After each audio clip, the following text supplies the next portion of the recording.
आपके साथ सुरभि राजपूत बुलेटिन की शुरुआत कर रहे हैं इस वक्त की बड़ी खबर के साथ। बड़ी खबर मध्य प्रदेश से सामने आ रही है, जहां मध्य प्रदेश में पंचायत चुनाव रद्द किए गए। मध्य प्रदेश कैबिनेट में प्रस्ताव पारित, राज्यपाल के पास भेजा गया प्रस्ताव। कोरोना के बढ़ते मामलों के चलते लिया गया है फैसला। तो बड़ी और अहम जानकारी पंचायत चुनाव को लेकर। मध्य प्रदेश में आने वाले समय में 6 जनवरी से पंचायत चुनाव हो रहे थे, लेकिन अब इसे रद्द कर दिया गया है क्योंकि लगातार कोरोना संक्रमित मरीजों की संख्या बढ़ रही है। कोरोना के नए वेरिएंट ओमिक्रॉन संक्रमित मरीजों की संख्या हर दिन के साथ बढ़ती जा रही थी, जिसे देखते हुए हालांकि पहले ही राज्य मंत्री नरोत्तम मिश्रा ने कहा था कि अगर जरूरत पड़ेगी तो पंचायत चुनाव को रद्द किया जाएगा, और ऐसा ही हुआ। कैबिनेट की बैठक के दौरान प्रस्ताव पारित किया गया और इस प्रस्ताव को राज्यपाल के पास भेजा गया है। अब 6 जनवरी से होने वाला पंचायत चुनाव, मध्य प्रदेश में जो 6 जनवरी से होने वाले पंचायत चुनाव था वो रद्द किया जाएगा। कोरोना महामारी के बढ़ते संक्रमण को देखते हुए, ओमिक्रॉन के बढ़ते संक्रमण को देखते हुए अहम फैसला लिया गया। मध्य प्रदेश में पंचायत चुनाव रद्द, ओमिक्रॉन की बढ़ती रफ्तार और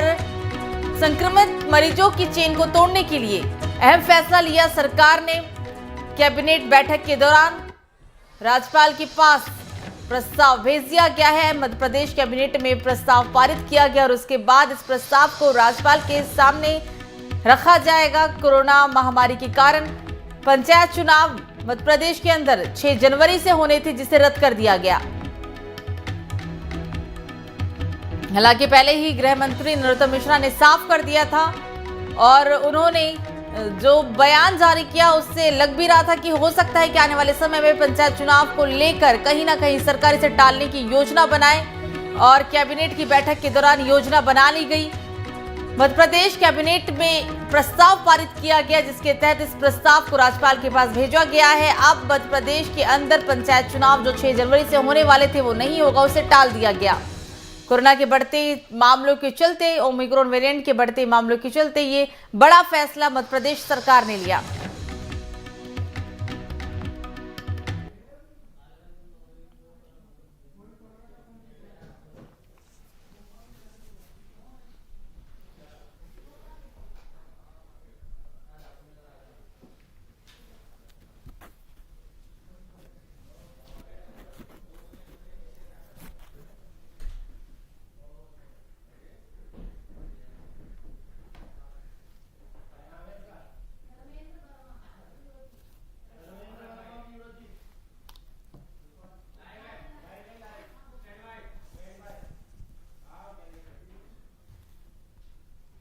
और इस खबर पर ज्यादा जानकारी के लिए हमारे साथ भोपाल से हमारे ब्यूरो चीफ धर्मेंद्र वर्मा जी जुड़ गए हैं। धर्मेंद्र जी, बड़ा फैसला लिया है।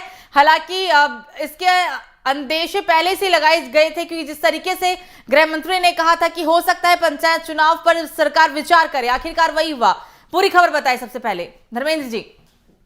देखिए, सबसे पहले पंचायत चुनाव को लेकर कांग्रेस ने भी इस बात पर हल्ला किया था और बार बार एक मुद्दा ये उठाया जा रहा था कि पंचायत चुनाव को टाल दिया जाना चाहिए, जैसा कि मामले आ रहे थे कि ओमिक्रॉन आ रहा है, कोरोना का दूसरा रूप एक सामने आ रहा है। तो कांग्रेस इस मुद्दे को उठाया था, लेकिन क्योंकि एक बार ये फाइनल हो गया था कि पंचायत चुनाव जो कि काफी समय से रुके हुए हैं, जिसकी प्रतीक्षा थी लोगों की आखिर चुनाव कब होंगे, तो ये चुनाव होना सुनिश्चित था।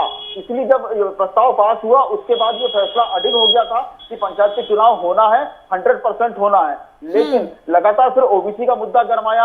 हाल ही में अभी विधानसभा समाप्त हुई है, विधानसभा में भी ओबीसी का मुद्दा गरमाता रहा और सरकार ने भी ये फैसला लिया था कि ओबीसी के ऐसी सीट जहां पर ओबीसी के उम्मीदवार हैं उनको उनके चुनाव बाद में करवाए जाएंगे, और बाकी आरक्षण वाली सीटें जो हैं या सामान्य वर्ग की सीटें हैं उनके चुनाव हम पहले करवा लेंगे, लेकिन सबका रिजल्ट जो है, परिणाम जो है वो एक साथ घोषित किए जाएंगे। तो इस बात को लेकर भी ये ऊहापोह की स्थिति बन गई थी कि आखिर 2 भागों में चुनाव कैसे हो सकता है, लेकिन सरकार उस पर लगातार विचार कर रही थी। इस बीच कोरोना ने फिर से दस्तक दी, ओमिक्रॉन के रूप में सामने आया, और जिसके चलते केंद्र सरकार का भी आदेश आया और हर राज्य को अपने अपने क्षेत्र में नाइट कर्फ्यू लगाना पड़ा, जो कि रात में 11 बजे से लेकर सुबह 5 बजे तक लगा दिया गया है।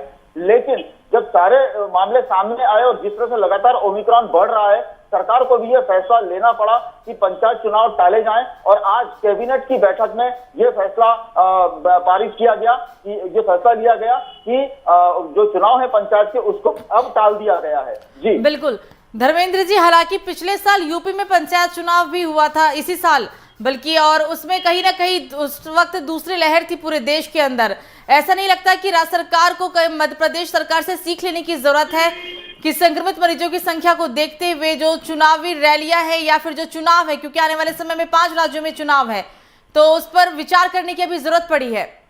देखिए, बहुत ज्यादा जरूरी हो चुका है उत्तर प्रदेश सरकार के लिए भी ये कि वहां के चुनाव के ऊपर भी इनको विचार करना चाहिए, क्योंकि देखिए जनता का हित ही सर्वोपरि है, देश सर्वोपरि है। उसके बाद में राजनीति और चुनाव जैसे मुद्दों को सामने लाया जाना चाहिए। और क्योंकि जब सरकार स्वयं देख रही है, राज्य सरकारें देख रही हैं, केंद्र सरकार का निर्देश आ चुका है और जिस तरह से ओमिक्रॉन के जो लगातार बढ़ते हुए केस हैं, उत्तर प्रदेश सरकार को भी ये फैसला लेना चाहिए कि चुनाव को टाला जाए, क्योंकि जाहिर सी बात है चुनाव में भीड़ लगेगी और जिस तरह से रैलियां निकाली जाती है, जिस तरह से प्रचार किए जाते हैं, हंगामे किए जाते हैं, उसको देखते हुए ये खतरा बहुत ज्यादा बढ़ सकता है, जिसका सीधा असर जनता जनार्दन के ऊपर पड़ेगा। तो कहीं ना कहीं सभी राज्यों की सरकार को, खासकर उत्तर प्रदेश सरकार को भी मध्य प्रदेश सरकार से शिक्षा लेते हुए चुनाव को टालने पर विचार किया जाना चाहिए।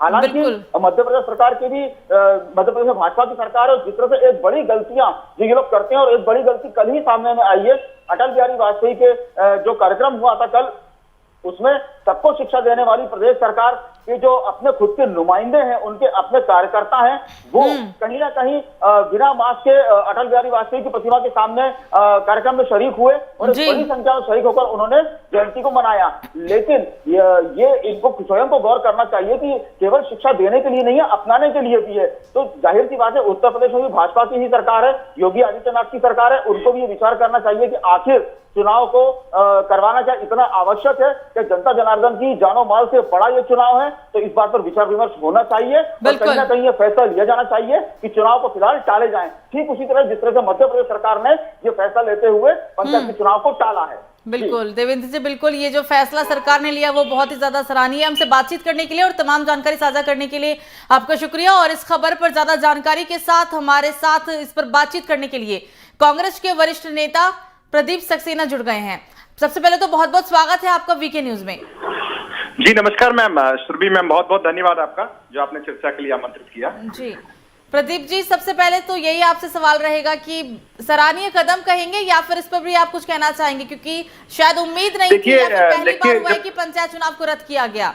अगर आप पहले से ही सुरभि मैम, बहुत ही गंभीर विषय था। मध्य प्रदेश की जनता की जान माल को खतरे की जिम्मेदारी सरकार की होती है। सरकार पूर्व में ही नियमों की धज्जियां उड़ा रही थी, नियमों की अनदेखी कर रही थी, संविधान के अनुसार, एक्ट के अनुसार सरकार काम नहीं कर रही थी। इन्हीं बातों को लेकर के कांग्रेस पार्टी के माननीय विवेक तन्खा जी सुप्रीम कोर्ट और हाई कोर्ट में पिटीशन फाइल करके बात कर रहे थे कि रोटेशन प्रक्रिया से कराया जाए। लेकिन जबकि मध्य प्रदेश में और देश में कोविड की थर्ड वेव आ चुकी है, ऐसे में सरकारों को चाहिए कि जनमानस का ध्यान रखते हुए, जनता की जान माल का ध्यान रखते हुए कोई भी निर्णय लेना चाहिए। इसके दूरगामी परिणाम हमने देखे हैं कि जब यूपी में पंचायत चुनाव थे तो हजारों की तादाद में नदियों में, रेत में किस प्रकार से मृतकों के शरीर को दफनाया गया। आपने पश्चिम बंगाल में देखा होगा कि जब चुनाव चल रहे थे तो किस प्रकार से वहां कोरोना प्रभावित हुआ और आम जनता की जान माल जोखिम में डाल दी गई। तो ऐसे में सरकार को जनता की जान माल की सुध लेनी चाहिए, ना कि अपनी कुर्सी का खेल करना चाहिए। कांग्रेस पार्टी लगातार ये बात कर रही थी। कांग्रेस पार्टी ने विधानसभा में भी माननीय कमलनाथ जी ने ये बात रखी कि ये चुनाव को आगे स्थगित कर दिया जाए, आगे बढ़ा जाए, थर्ड वेव आ रही, और चुनाव किए जाए तो नियम अनुसार किया जाए और कोविड के नियमों का पालन करते हुए किया जाए। ये बात कांग्रेस पार्टी शुरू से उठाती आ रही है। जब कांग्रेस पार्टी का और मध्य प्रदेश की जनमानस का दबाव सरकार पे बना तो सरकार ने दबाव में आकर यह निर्णय लिया, ना कि स्वेच्छा अनुसार, मनसा अनुसार मध्य प्रदेश की जनमानस की लेकिन भावनाओं के अनुसार। चाहे वो दबाव हो, चाहे वो विपक्ष का दबाव हो या फिर जो भी वजह हो, लेकिन बड़ी बात तो है ना यहाँ पर कि पहली बार हो रहा है कि पंचायत चुनाव जैसे विषय को टाला जा रहा है। और यूपी की ही बात करी आपने, यूपी में भी देखा जब पीक पे थे हम, कोरोना की दूसरी लहर पूरे देश में थी, यूपी के अंदर तब भी पंचायत चुनाव हुआ था और बल्कि कोर्ट ने ये भी बोला था कि इसे हम टाल नहीं सकते क्योंकि लोगों की जान के साथ साथ बहुत सारी चीजें हैं। लेकिन यहाँ पर देखिए, चुनाव से संबंधित विषय जब चुनाव के मुद्दे आते हैं सुरभि मैम, तो निश्चित रूप से सरकारों की जिम्मेदारी चुनाव से हट के पहले आम जनता की जान जोखिम में न डाले, ऐसे सरकारों को ऐसे निर्णय लेना चाहिए। तो सरकार के पास पूरे अधिकार होते हैं कि सरकार चाहे तो चुनाव टाल भी सकती है, सरकार चाहे तो चुनाव करा भी सकती है। निश्चित रूप से यह निर्णय अगर पहले ले लिया जाता, जबकि आज से कम 15 दिन पूर्व, 1 माह पूर्व यह घोषित हो चुका है पूरे विश्व में कि थर्ड वेव आ चुकी है, तो ऐसे में चुनाव का कराया जाना मुझे लगता है कि मध्य प्रदेश की जनमानस के साथ जान माल के साथ खिलवाड़ करने का काम एक बात यहाँ पर और अच्छी है कि आपके मध्य प्रदेश के अंदर ओमिक्रॉन के मामले अभी बिल्कुल शून्य के बराबर है, मुश्किल से 1 से 2 केसेस है। सरकार ने तो बड़ा फैसला लिया है ना, हम ऐसा नहीं कह सकते। आपने इंदौर में भी देखा, इंदौर में भी प्रकरण नजर में आए। आप ये सरकार आंकड़ों की बाजीगरी कर रही है। देखिए, सरकार ने जिस प्रकार से पहले कोविड में सेकंड वेव में लोगों की जो जान गई है उसके आंकड़े छुपाने की कोशिश की, इसी प्रकार से सरकार वापस आंकड़े छुपाने की कोशिश कर रही है थर्ड वेव में, जबकि आंकड़े बढ़ चढ़ करके आप भोपाल की राजधानी भोपाल की आरजू हॉस्पिटल में जाए तो 250 लोग एडमिट हैं ओमिक्रॉन के, 250 लोग भर्ती हैं, लेकिन सरकार आंकड़े बता रही 3 और 4 तो गलत आंकड़े हैं जी। मतलब जो सरकार आंकड़े पेश कर रही है राज्य सरकार, वो अपने स्तर पर गलत है। चलिए ठीक है प्रदीप जी, हमसे बातचीत करने के लिए और तमाम जानकारी साझा करने के लिए आपका शुक्रिया। ये थे हमारे साथ कांग्रेस के वरिष्ठ नेता प्रदीप सक्सेना। खबरों में आगे बढ़ेंगे। बिहार के मुजफ्फरपुर का इंडस्ट्रियल एरिया एक जोरदार धमाके से थर्रा उठा। ये धमाका नूडल्स और नमकीन बनाने वाली एक फैक्ट्री में हुआ। बड़ी खबर आपको बता रहे हैं धमाके की वजह